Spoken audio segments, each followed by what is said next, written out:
Do you know Henry Hill from the movie GoodFellas, played by Ray Liotta? What's so interesting about this gangster? He didn't kill dozens of people, he wasn't wanted for 40 years, and he wasn't the head of the Mafia. Well, not much, but a famous book was written about his life, and a great movie was made.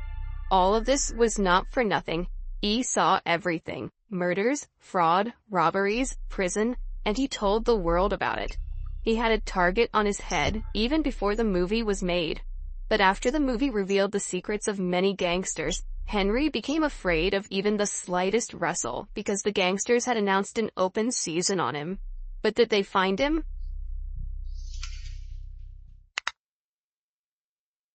Hill turned out to be an amazing man. He spoke and acted unlike any gangster I had ever met. He spoke coherently and intelligently. He smiled from time to time. He knew very well the world he had grown up in, but he talked about it with a strange detachment, and was great at looking at things from the outside. That's what Nicholas Pileggi, whose novels were the basis for Martin Scorsese's films Casino and Goodfellas, said of Henry. Henry Hill Jr. was born to Irish-American electrician Henry Hill Sr. and Sicilian-American woman Carmela Costa Hill. Henry was one of 8 children. His parents were rather poor, so Hill became involved with crime relatively early. As a boy, Henry idolized his local gangsters. Henry frequented a cab stand and liked to mingle with criminals. The owner of the parking lot was the local couple, Talvario, who gave Hill his first job in life. He agreed to use him for minor errands. In 1955, Henry dropped out of school and began to spend even more time with the gangsters. He was attracted not only by the mysterious world around them, but also by the simple fact that the gangsters treated him much better than his own father and mother. His father beat Henry at every opportunity. Henry ran various errands, selling cigarettes, parking cars, and helping out at the bar. Little by little, he was accustomed to crime because the young man was responsible and did well with his assigned tasks. Unfortunately, even if Henry were the best and most loyal gangster, he could not reach the heights of the Lucchese crime family. Despite the fact that his mother was of Sicilian descent, Henry's father was half Irish, and the mother mafiosi could only be Italian. However, according to Mafia law, the gang could have let him in, but only as a second-in-command. There was another option. Henry could have joined the Irish Mafia and excelled there, since the Irish had no such restrictions. But he did not particularly like the Irish Mafia, and besides, he would have to start from scratch. Looking ahead, Henry Hill never became a big shot in the Mafia, but he knew how it all worked and how to get things done, and he was respected. And for a good reason. 7 years later, the first high-profile case, 1967. They say thieves have honor. They ain't got shit. They killed whoever they wanted, women, children. They cut their bellies open alive, and they got off on it. In 1967, Henry Hill took part in the famous John Kennedy International Airport Robbery, in which about $500,000 was stolen from a storage facility. One of the guards told Henry Hill that during his shift, there would be a tidy sum in the terminal vault, between $400,000 and $700,000. All that was required was to enter the airport under the pretext of losing his luggage, pick up the money, and leave the building. The only problem was that the guard who relayed this information did not have a key to the vault. The senior guard, who was not on the mob's payroll, had the key. The difficulty was resolved in the following way. The guard became friends with his colleague and discovered he had a weakness for prostitutes. The guard brought his amorous colleague to meet a prostitute at a motel. The girl secretly took the key from the senior guard and handed it to the Mafia guard, who discreetly made a copy, while the same girl diverted the attention of the key holder to herself. After the impression was made, at 11:40 p.m. on April 7, 1967, Henry Hill and Thomas DeSimone entered the cargo hold of an Air France plane without a struggle, and took out $420,000 without a shot being fired. Adjusted for inflation, that's about $3 million. This event drastically increased Hill's credibility and reputation in New York criminal circles. Several years before, The more Henry did his dirty deeds, the more he doubted the path he had chosen. In June 1960, Hill joined the army. Henry was not particularly eager to serve his country, but the FBI quickly solved a big case, and Hill had to hide from pesky law enforcement for a while. Henry had not been a diligent soldier in the army, and there, his thuggish nature took its toll. He gambled, drank liquor, and sold food from the army kitchen. It got to the point where Henry was convicted in military court for fighting and stealing the local sheriff's car. So Henry never got on the right track. 3 years later, he returned from the service and became increasingly entangled in the criminal world. In association with a few other accomplices, Henry pulled off many big jobs, including loan sharking, double accounting, and dealing in stolen goods. It was during this time that he actively began working with 2 other gangsters who had a significant influence on HenryHill's later life. They were James Burke, played by Robert De Niro in GoodFellas, and Tommy DeSimone, played by Joe Pesci. Burke started out as a car thief. Jimmy got the nickname Gentleman. He always warned truck drivers that he was going to rob them. At the same time, he was violent. He was rumored to have killed and dismembered his fiance's ex-boyfriend. His favorite pastime was stuffing the infants of his victims into the refrigerator and making them listen to the cries of their offspring freezing to death. Although he was a great soldier for the mob, Jimmy was Irish and, like Henry, not rise high in the Lucchese crime family. In some ways, this problem even brought them closer together. The real HenryHill later said that the writers of GoodFellas got 99% of the image of Tommy DeSimone right. And the only difference was that Tommy was huge, a great contrast from the short Joe Pesci. DeSimone was just as fierce a sadist as Jimmy. He liked to throw darts in his opponent's face and made a mark on his gun every time he killed someone. He even ripped out his victim's nails, a real sadist. Tommy once killed a man in the street just for fun. "Why so cruel?" Henry asked him at the time. "Because I'm a tough guy," DeSimone replied. Hill was different, and in his own words, didn't kill anyone. When he saw such brutality, he tried to remain calm. And if he showed weakness, he'd be in big trouble.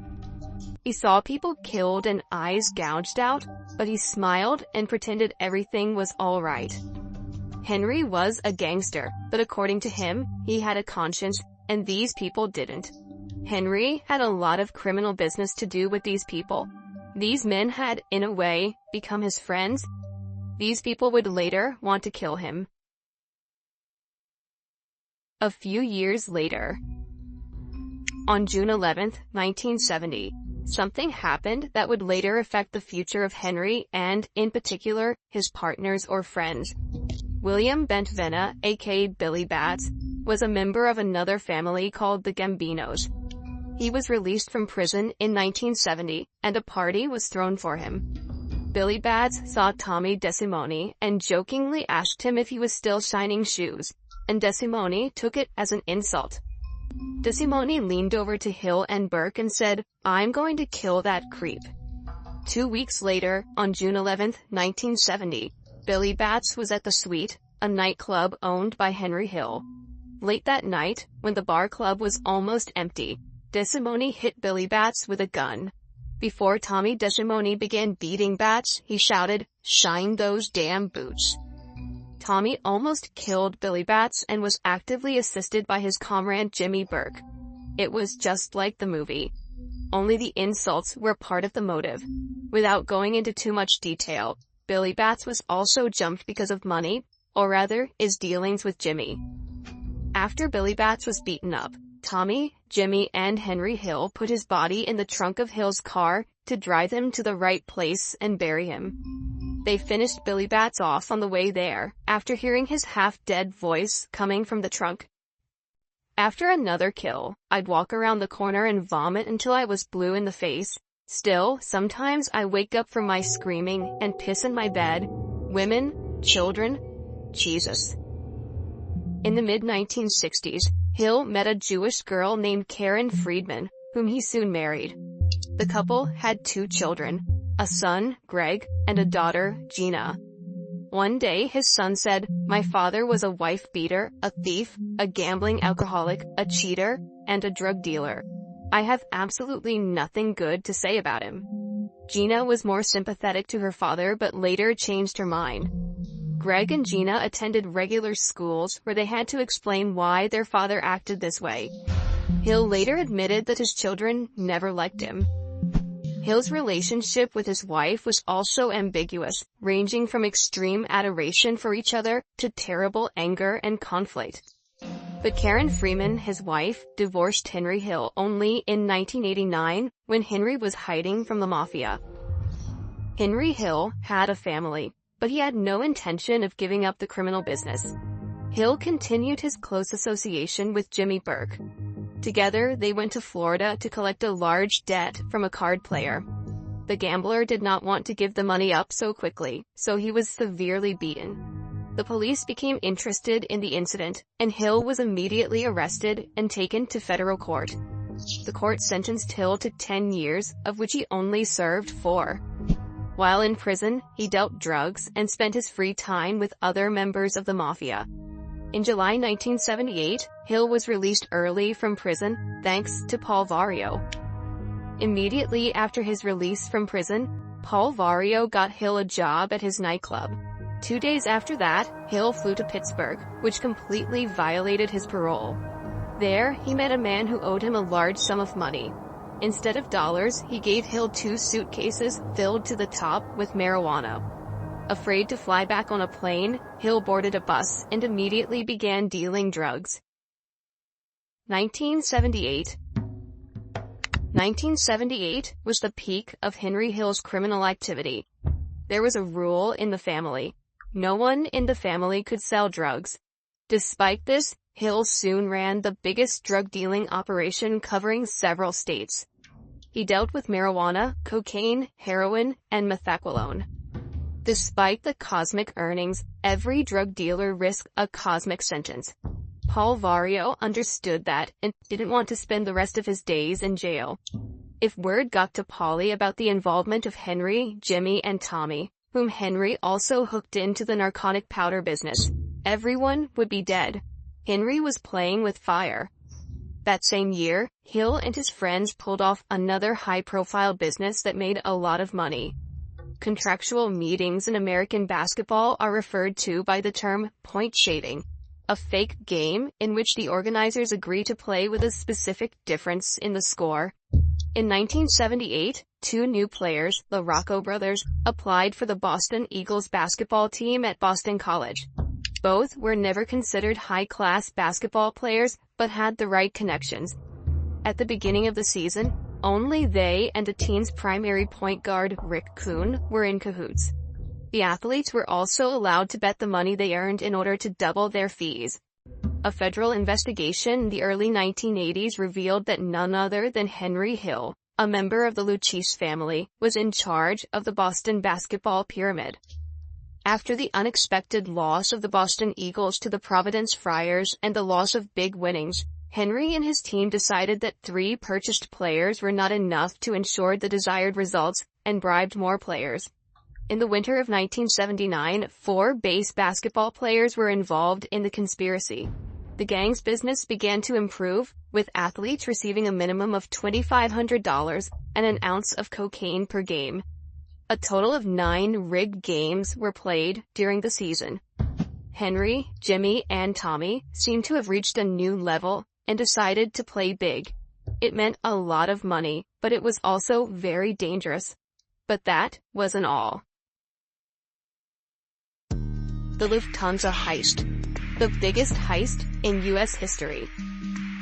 On December 11, 1978, several armed men in ski masks approached vault worker Kerry Whalen. They covered his face, beat him, and told him they knew where his relatives lived. He agreed to cooperate. When they arrived at the vault, the robbers threatened the other employees and forced them to call the only guard who knew the code. All of the employees of the vault complied with the robbers' demands. The intruders safely took the 2 bags of money and jewelry and fled in a car. HenryHill and his team carried out a second robbery at John F. Kennedy International Airport 11 years later. The first robbery, as we recall, which involved a key, a prostitute, and a lovable security guard. It took just over an hour, and the crew left before 4:30 a.m., well before sunrise, and before police knew about the robbery. The thieves stole about $5 million in cash, around $18 million today, and $875,000 worth of jewelry, $3.1 million today. At the time, it was the largest robbery in the U.S. The criminals were euphoric. It was top-notch, a great case, just a brain blast. But, as it turned out, this robbery was the beginning of the end. The crime bosses instructed Parnell Edwards, known by the nickname Stacks, to get rid of the truck in which the criminals had committed the robbery. Stacks got high on marijuana on his way to the disposal site and drove to his girlfriend's house, parking the car in the wrong place near her house. While Edwards was still asleep in the morning, police discovered the van. They determined that the vehicle had been stolen and towed it to an impound lot.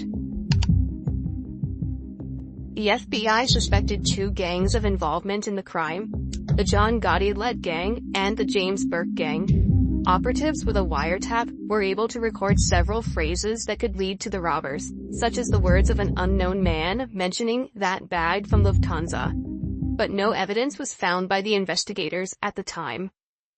At the same time, Jimmy Burke had become paranoid, and it was for a good reason. Such a high-profile case was mentioned everywhere, on television, in the newspapers, on the streets, and, of course, in the FBI. Jimmy was afraid of the slightest leak of information, so he took action. Edwards, who could not get rid of the truck in time, was killed in his home. Joe Buddha Monry and Robert McMahon, who had helped plan the robbery, were both shot in the back of the head. Martin Krugman, wig salesman at GoodFellas, was killed. Louis Cafora bought a pink Cadillac for his wife shortly after the robbery, disappeared forever. His body still hasn't been found. Within 6 months of the robbery, 10 people who may have known anything about the mastermind or perpetrators of the crime were killed. Jimmy Burke signed the death warrants for almost every Mafia soldier involved in the robbery, even though he had known many of them for years and were his associates. Soon, Tommy was killed too. He was not killed for his part in the robbery, but collectively for his bad deeds within the Mafia. Tommy was out of control and did a lot of stupid things. He killed many people, even those that had made a name for themselves in the underworld. 9 years had passed since the murder of Billy Batts, who insulted Tommy by talking about whether he was still shining shoes. But this murder had not been forgotten as it might seem, and Tommy was to be held accountable. There were too many issues with Tommy DeSimone, and he was taken out as a common soldier, a common thing, in the underworld. HenryHill was a gangster. He was a crook. He ran scams and busted heads, knew how to grease and how to manipulate. Henry was a real racketeer, a fierce member of the underworld. Jimmy Burke went crazy, and Tommy DeSimone was murdered. Hardly now did Henry agree with the words, "Being a gangster is better than being president of the United States," which he had heard at the beginning of his criminal career. The biggest heist in U.S. history, a great case, was coming out sideways. But that wasn't all. Henry continued to deal drugs, and it was only a matter of time until he was caught. In April of 1980, HenryHill was arrested during another drug deal. After he managed to get out on bail, Hill began to fear for his life. After a while, he suspected that his own people might liquidate him for violating Mafia laws against drug dealing. Later, he learned the news. His patron, Paul Vario, the 70-year-old Mafia boss in whose house Henry had spent his childhood, had cut all ties with him. And Jimmy Burke, Henry's closest friend, his attorney and partner, the man with whom he had run many scams, was plotting to kill him. The clock was ticking, not in days, but in minutes. Under these circumstances, Henry decided to become the member of the Federal Witness Protection Program. His wife Karen and their children officially ceased to exist with him. HenryHill's arrest turned out to be a stroke of luck for the police. Hill had grown up in the Mafia. He was only a mechanic, but he knew everything. He knew how the system worked. He knew who oiled the machinery. He knew where the bodies were buried. The police understood that if HenryHill talked, they would have the keys to a dozen arrests and indictments. Henry realized that even if he didn't talk, his friends would kill him, just as they had killed everyone involved in the Lufthansa heist. The result was the conviction of Jimmy Burke, 20 years in prison. 2 years later, the feds discovered that Burke had once committed a brutal murder and changed his sentence to life. Paul Vario got 4 years, but in 1985, while still in prison, Vario was charged with organized gang extortion, causing his sentence to be increased. Paul Vario died May 3, 1988, at age 73, of respiratory failure in Fort Worth Federal Prison. In September 1981, Hill met crime writer Nicholas Pileggi, and 9 years later, Martin Scorsese's drama GoodFellas hit movie screens, showing HenryHill's life. By all accounts, the film was supposed to feed Hill for the rest of his days, but Henry received no percentage of the profits from the film. As for the $500,000 from Scorsese he got for the right to use his life as a subject, it was long gone. Henry squandered it in just 1 year. He spent the rest of his life the way he used to, selling drugs, cheating, treating the law with little respect, and ultimately losing all the money he had. When GoodFellas was filmed, Jimmy Burke was still alive and in jail. From prison, he put a hit on HenryHill a second time, placing a $2 million bounty on his head.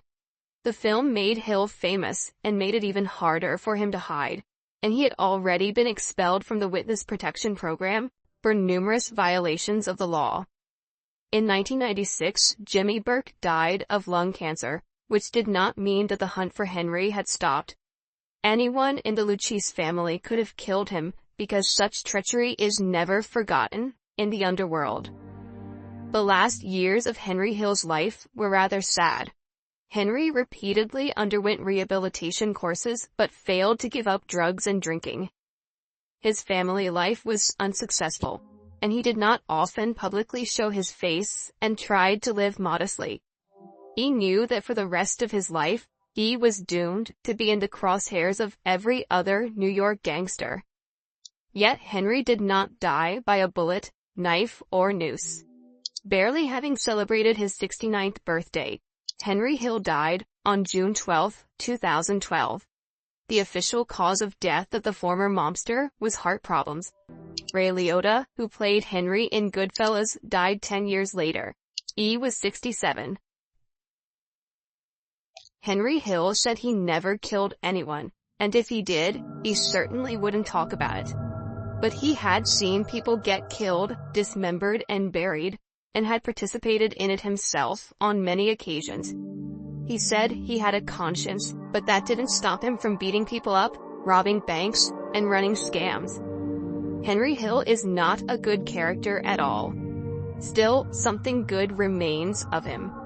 He told his story to the world, and was one of the first gangsters to have a reasonably accurate movie produced based on what he shared. Of course, this is only good from the viewer's point of view. After all, to the Mafia, he's a snitch, a rat, an inferior being. Choose to die or to cooperate with the FBI? He got himself to that point. HenryHill was a gangster.